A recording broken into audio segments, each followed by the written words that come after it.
Welcome to the magic realm, a world where grand spells and flying brooms are just everyday life, and magic determines everything. But what if you had no magic at all, yet could effortlessly swat away powerful spells and loved cream puffs more than life itself? Say hello to Burnedead. In this world, magic is everything, and mastery of it defines one's social status. Yet, hidden deep in a forest lives Burnedead, a young man who defies this magical order with nothing but raw, superhuman strength.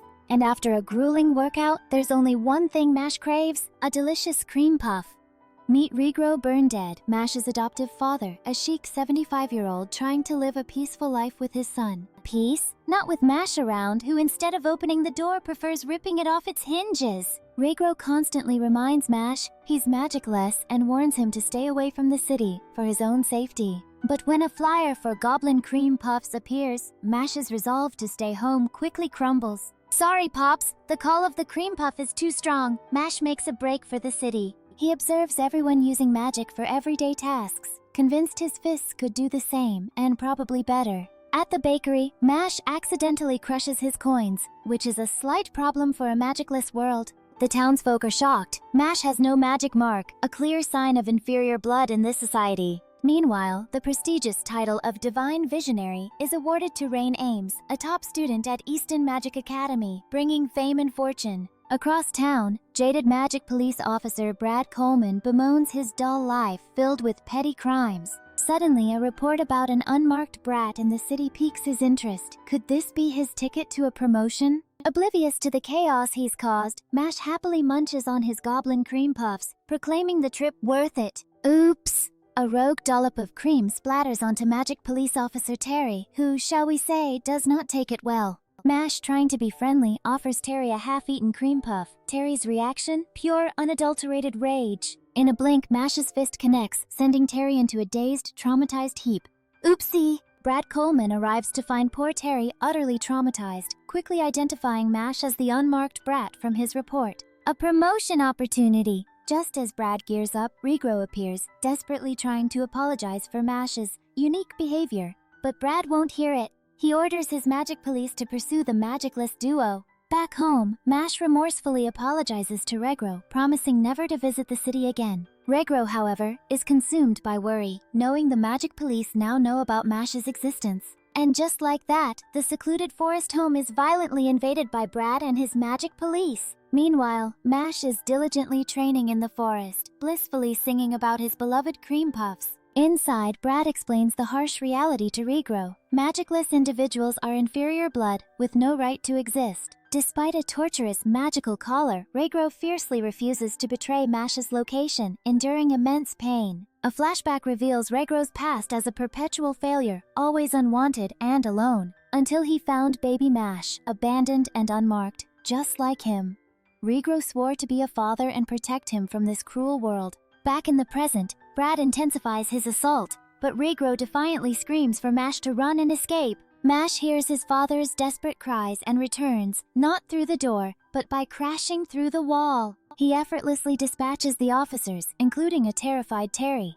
Mash quickly and efficiently handles everyone. A distraught Regro asks why he didn't run, and Mash's answer is simple: because we're family. You're all I've got. Mash confronts Brad, confidently declaring he'll send them all to hell. Brad just scoffs, "You can't even use magic." Brad unleashes Nalcompass, a powerful spell capable of driving away dragons. It'll be over in 3 seconds, he boasts. But to everyone's utter shock, Mash just paffs it down. He literally slapped away a dragon tier spell. Refusing to be outdone, Brad unleashes an even stronger area-destroying spell, Nalcompass Diagoras. But Mash, ever the athlete, simply juggles and dribbles the powerful magic orbs with his incredible physical strength. This brat is totally making a fool of Brad, who is now completely dumbfounded. Mash borrows Regro's wand, but not for magic. He uses it to physically launch a powerful projectile, astonishing Brad once more. Mash issues a chilling warning: threaten his family again and he'll kill them. Even Regro is left speechless by Mash's power. Defeated, Brad proposes a deal.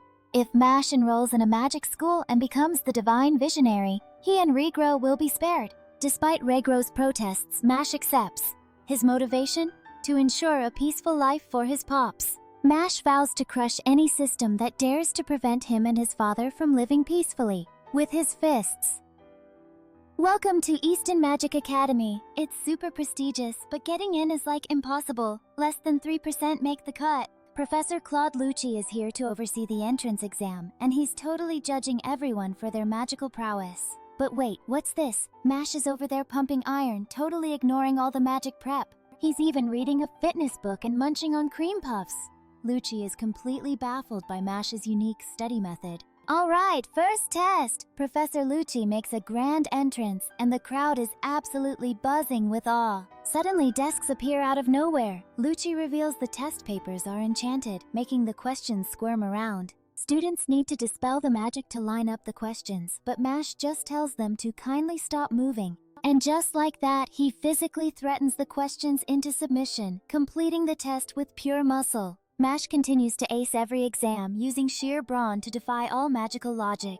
Professor Lucci is getting more frustrated by the second, especially when Mash casually enjoys a cream puff amidst the chaos. Next up, a magical maze full of traps and only 30 minutes to reach the goal. Inside the maze, Mash meets Lemon Irvin, who asks to team up for efficiency. But soon, they're swarmed by imps and grasping hands, and Lemon is totally overwhelmed. Lemon then confesses Professor Lucci paid her to stop Mash, binding him with a magical cuff spell. But Mash? He simply flexes, shattering the magical cuffs with ease and continuing his walk. Lemon, all alone, encounters the maze's guardian, a sphinx with a deadly riddle. She totally panics and can't answer, facing imminent punishment. But just in the nick of time, Mash returns and punches the sphinx into oblivion. Seriously, a punch! He explains he came back because her reason, protecting family, sounded a lot like his own. So sweet. Professor Lucci is practically cackling, confident Mash is trapped by the impenetrable maze walls. But Mash, being Mash, just smashes right through the wall, exiting the maze in style.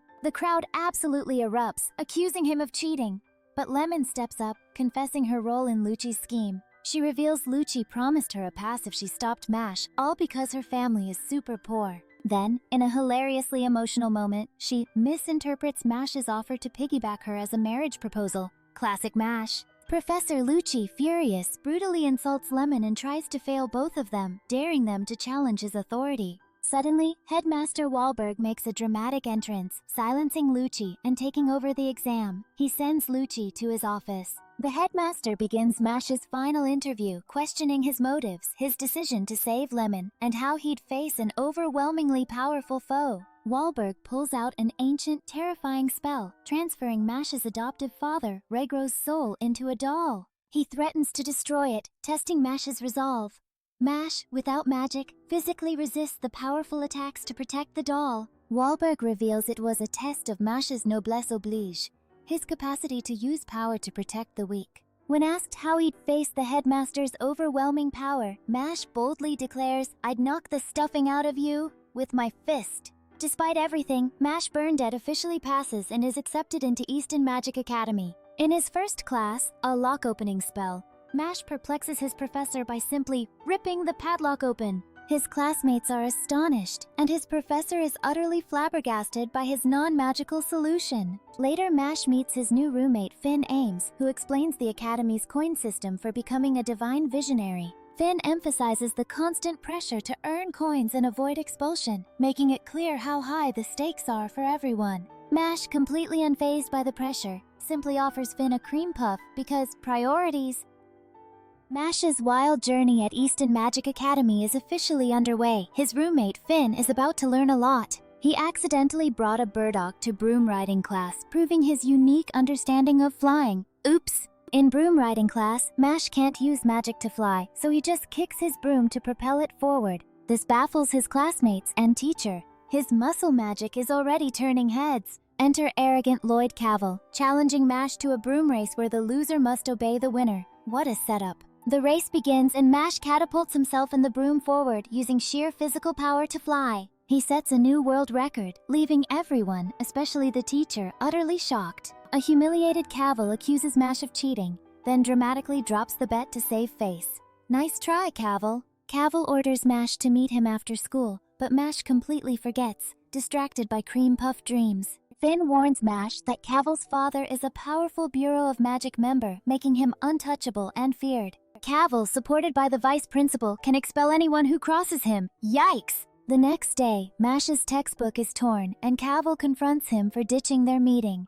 Mash's excuse? Cream puffs. Cavil offers to make Mash a divine visionary if he becomes completely obedient. Mash accepts, clueless as ever. Soon, Mash is Cavil's personal servant, carrying his books and even wiping his shoes.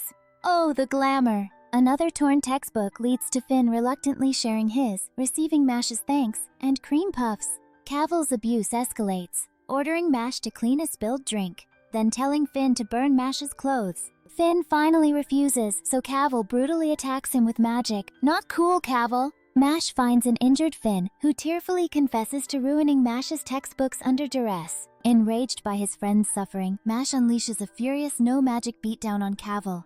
You asked for it. Students warn Mash he'll be expelled for attacking Cavil, but Mash just asks if it's a big deal. Vice Principal Farman arrives, justifying different treatment based on Cavil's social status. Mash is not amused. Enraged, Mash delivers a devastating kick to the Vice Principal's face, rejecting his unjust rules. Farman retaliates with magic, but Mash effortlessly deflects it, creating a literal pit of dirt. Magic? No problem. Mash proceeds to bury the vice principal alive, asserting his physical power over Farman's authority. Mash-style justice. A terrified Farman desperately begs Mash to stop. Clearly, Mash's message is getting through. Headmaster Wahlberg summons Mash. The Bureau of Magic demands his immediate expulsion for his incidents. Surprisingly, Wahlberg champions Mash, desiring a divine visionary who protects the weak just like him. Mash simply needs to earn coins, and Wahlberg will handle the powerful bureau and vice principal. Easy. Mash avoids punishment and gains respect for standing up to Cavil and the vice principal. He's quite the legend now. Duello MVP Tom Knowles enthusiastically recruits Mash for their dorm's Duello match, bursting with fiery spirit. Mash tries to explain he can't fly a broom, but Tom is too excited to listen. Oh, Mash! The Duello match begins. Mash is on the field, but struggles to even float on his broom, earning taunts. Despite the challenge, Mash fiercely reaffirms his mission, become divine visionary to protect his beloved father, regrow. Our magicless hero, Mash, is on the Duello field, except he can't actually fly. His captain, Tom, tries to motivate him with philosophical ramblings about the mighty bamboo. Mash is just confused. Tom reminds everyone this game is about broom technique, not magic, before flying back into the fray. But the opposing team Silva, a master of unsportsmanlike conduct, takes out Captain Tom. Silva just laughs, scoffing at sportsmanship and celebrating their growing lead. A bruised Tom tells Mash that giving it your all is more important than winning, leaving Mash to ponder his next cream puff-fueled move. Mash decides enough is enough, grabs a broom, and prepares to join the game. But Mash, ever the innovator, finds his own unique way to fly, by kicking his legs so fast he defies gravity. He then requests the Duello Bowl, declaring it's time for a thrashing. Everyone, including Lance Crown, scoffs at Mash trying to score from so far away. But Mash launches the ball with an impossible curve, scoring a record-breaking 999 points. Adler Dorm wins, and Mash is rewarded with a shiny silver coin. Take that, Magic! Mash, Finn, and Lemon celebrate the victory, though Mash claims he's never doing that again. Then Captain Tom bursts in, giving Mash an ecstatic, weeping hug for becoming a great bamboo. Meanwhile, the stoic Lance Crown reads about Mash's humble success in the paper. He scoffs at Mash's perceived naivete, hinting at a sinister plot to challenge him next. The very next day, Lance Crown appears in Mash's classroom, showing off his 2 magical marks. He then magically traps Finn and Lemon in a tiny bottle. Talk about an uninvited guest! Lance challenges Mash to meet him in the forest by the owl hut if he wants his friends back. In the forest, Lance immediately reveals his true motive. He wants Mash's silver coin. He flexes his own 2 marks, explaining how rare and powerful double-line magic users are. Lance proposes a coin-betting duel, confident Mash stands no chance. He criticizes Mash for his softness and prioritizing others during the entrance exams. Mash, however, just wants to get on with it, showing off his signature lack of fear. Lance casts a powerful gravity spell, Graviole, creating a massive explosion and crater to pin Mash down. Despite being caught in the gravity magic, Mash dramatically stands up, proclaiming flashy performances are unnecessary. Lance, frustrated by Mash's resilience, amplifies his Graviole spell, confident no human can withstand it. But Mash, ever determined, pushes through the intense gravitational forces, even splitting the earth with his sheer might. Lance is stunned as Mash appears even faster and more resilient than before. Mash discovers a locket and immediately jumps to the worst possible conclusion about Lance's intentions. Turns out Lance just has a sister complex, not the criminal kind. Phew! Lance asks Mash what the most precious thing in the world is. Frustrated by Mash's attempts to answer, he reveals his answer: his little sister, proclaiming the world is full of idiots. A flashback reveals Lance's younger sister, Anna, suffers from an incurable disease that will strip her of her magic. This means she'll be taken by the government if she loses her magic, leaving Lance heartbroken. Overwhelmed, Lance vows to become a divine visionary to protect Anna from the rotten system of the Bureau of Magic. Lance magically enhances an empty bottle and drops it off the cliff, feigning it contains Mash's friends. Mash gets into his unique fighting stance, revealing his hamstring magic Big Bang Dash. Lance is baffled by this unknown magic, but Mash declares neither losing nor not rescuing are options. With an explosive burst, Mash dashes down the cliff with impossible speed. In a blink, he retrieves the bottle and returns, leaving Lance utterly stunned, questioning if it was physical enhancement magic. Mash returns the empty bottle to Lance, suggesting they stop fighting because Lance doesn't seem like a bad guy. When asked why he'd stop, Mash explains he's too clumsy to make rational decisions about everything, an ironic kindness. Lance, his worldview challenged by Mash's unique strength and compassion, agrees to stop the fight. He returns Mash's silver coin and surprisingly gives him one of his own. Mash realizes Lance was a good guy after all, but ponders if opening the bottle back at the academy would have been a better idea. Easton Magic Academy is divided into 3 dorms: Adler, Orca, and Lang, each representing values like courage or ambition. In room 302, Mash is busy failing at basic math while Finn has a total meltdown over their upcoming potions assignment. Lance Crown strolls in to flex his finished work and mock their slacking, only to get hilariously sidetracked by his extreme sister obsession. The gang heads to the kitchen, where Lance demonstrates how to silence a screaming mandragora using magic. Finn actually pulls it off, but when Mash tries, his mandragora mutates into a giant roaring nightmare. Naturally, he just slaps it into submission with raw muscle. Next up, compounding the potion. Lance performs a complex ritual, but Mash follows the same physical motions and somehow creates a cream puff? Lance warns Mash he's still a rival, while the headmaster senses major trouble brewing for the upcoming joint off-campus class. Enter the hot-headed Dot Barrett, who's busy bullying hall dwellers. Meanwhile, the elite Magia Lupus of Lang Dorm plot a total coin sweep. Forest class kicks off, and Dot is instantly enraged because Mash, clueless as ever, is a total magnet for female attention. The task is to hunt scorpions for coins. Most are easy, but the silver-tier scorpions are so dangerous they can literally end an average student. The real danger is Silva, a sadistic second year from Lang who is out for blood. Lance warns Mash, this guy is a violent monster. A girl named Lauren tries to use charm magic on the boys. Dot falls for it instantly, but Mash is completely immune to her powers. Lauren manipulates Dot into fighting Silva. Dot unleashes his machine gun explom, causing a massive blast that looks like a victory. Shockingly, Silva is totally unscathed. He delivers a brutal counterattack, leaving Dot broken and proving the power gap is absolutely terrifying. Silva offers a twisted deal: endure 5 hits of his magic and he'll let the girl go. Dot is so determined he ups the ante to 10 hits to cover for Mash as well, much to Silva's amusement. Silva unleashes his Iron Fist magic, pummeling Dot with relentless metallic projectiles. Even as he's battered and bloody, Dot refuses to fall, staying true to his chivalrous spirit. The ultimate betrayal.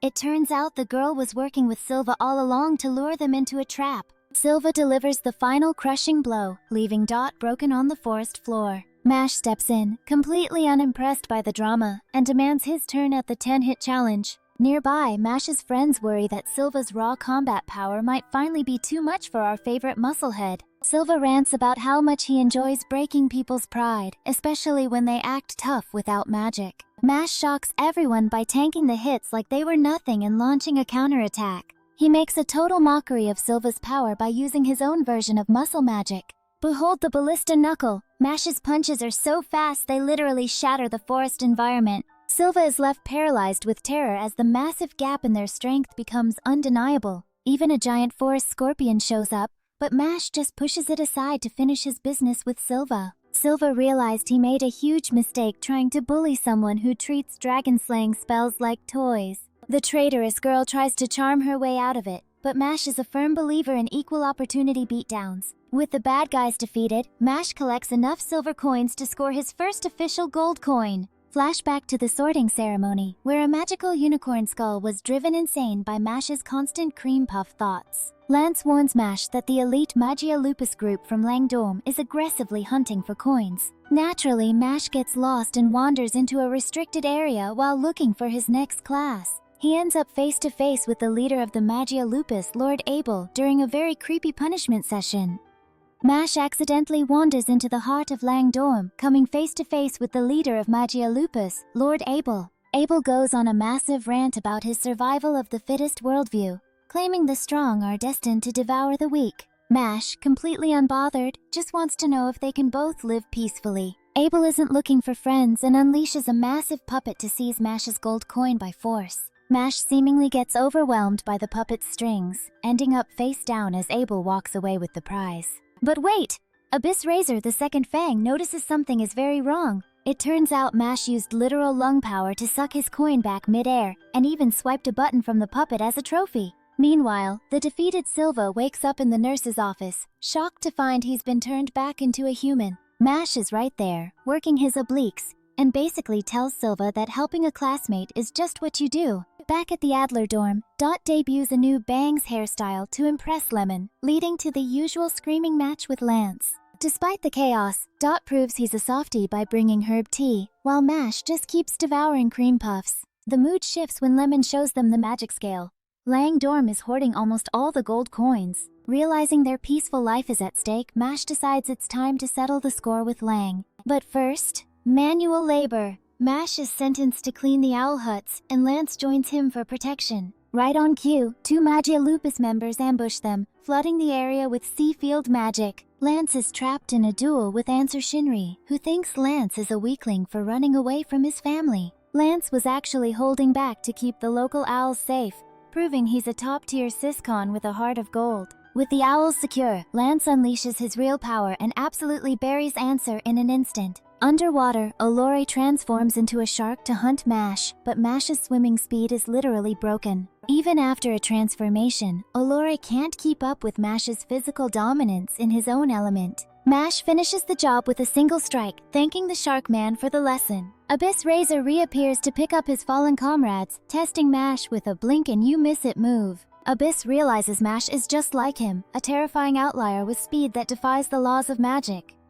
While the school sleeps, a hooded hunter targets Rhodes Amos, the magma master of Orca Dorm. Despite his fiery rank, Rhodes is crushed in seconds, losing his gold coin to the shadows. Lance tries to explain the elite hierarchy of Magia Lupus, but Mash is a bit distracted by his baking. To keep the team looking sharp, Lance finally hands Mash his official Adler dorm robe. But the vibe shifts fast. Finn brings news that Captain Tom has been hospitalized in a weirdly drained state. Dozens of students are losing their magic as if someone is literally sucking it out of them. Lemon, ever the sweetheart, gives Mash a good luck charm named Creamy to keep him safe. Patrolling the school at night is strictly against the rules, but for silver coins, Dot and Lance are all in. Suddenly, a figure resembling Lemon appears, but she's moving like a creepy, eyeless doll. They track the puppet to a dead end where Lance reveals a hidden magical entrance. Magic won't open it, so Mash uses the ultimate spell, the power of leverage. Deep underground, they stumble into an ancient dueling arena and a very hostile gatekeeper. Dot takes the lead, mostly because he can't stand handsome guys with fan clubs.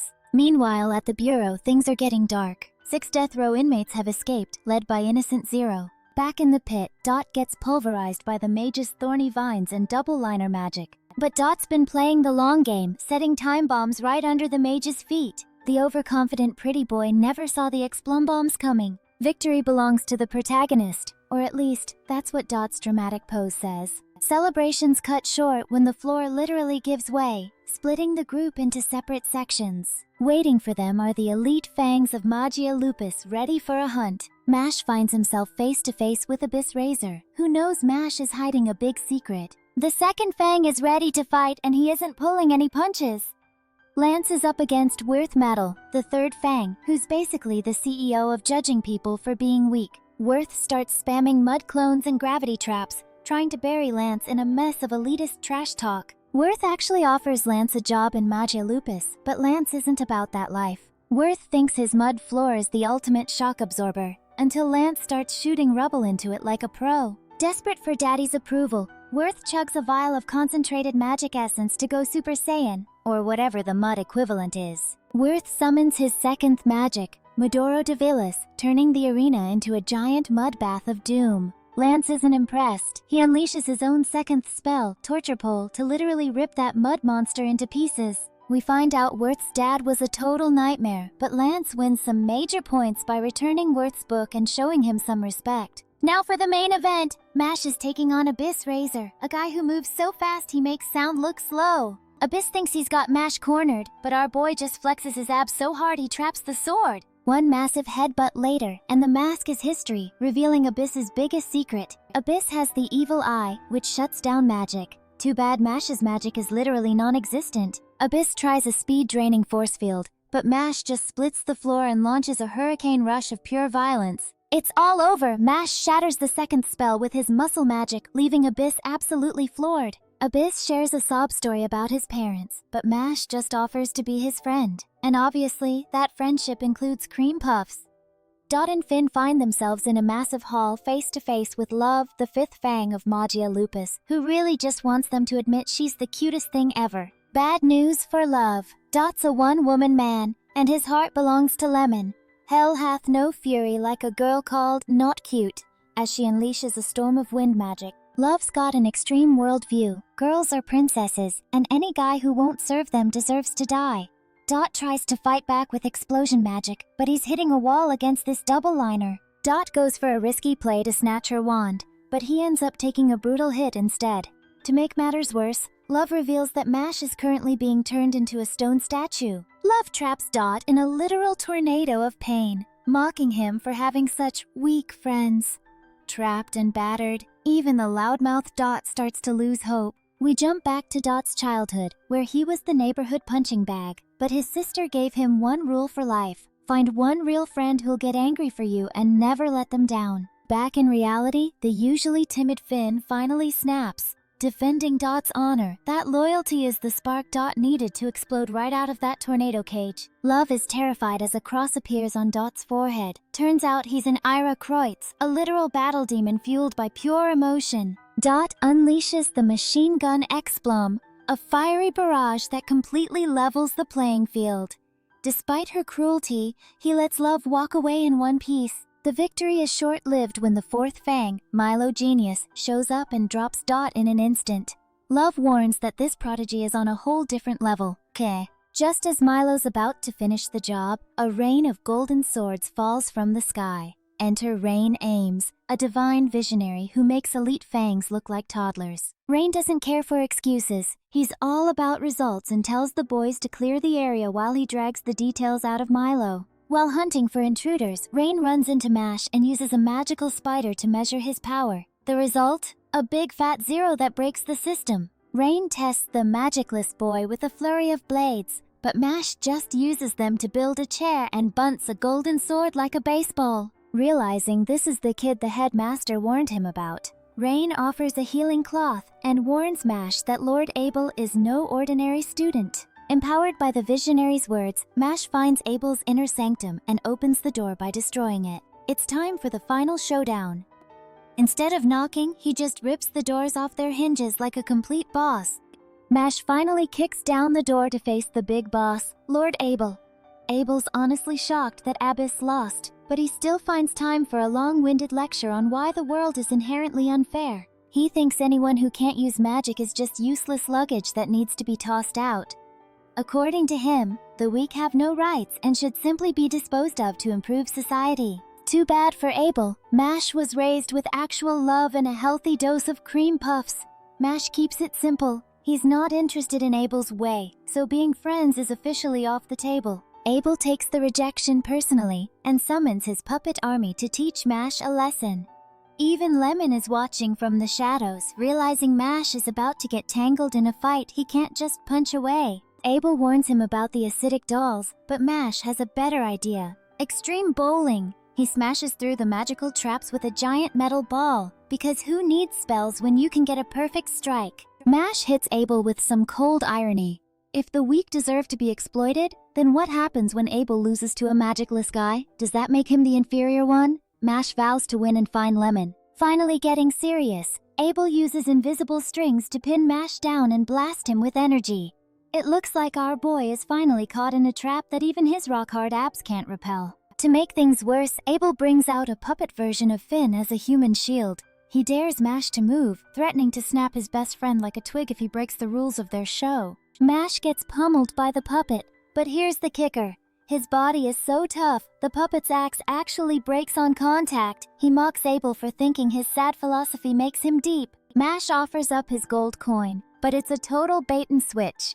He uses the coin as a high-speed projectile to slice right through those invisible puppet strings and free himself. Abel refuses to believe a human can resist his control, but Mash is purely fueled by spite and muscle memory. He powers through the magic, determined to make Abel regret ever hurting his friends. Time for a physical education lesson. Mash delivers a brutal combo of kicks that forces Abel to activate his ultimate marionette change. It's an all-out war between muscle and magic. Here's where it gets peak Mashal. Abel fully transforms Mash into a puppet, but Mash's body moves anyway. Turns out his spinal reflex kicked in just to save the cream puff in his pocket. Priorities, people. As Mash prepares to end it, Abel flashes back to his mother being murdered by the people she tried to help.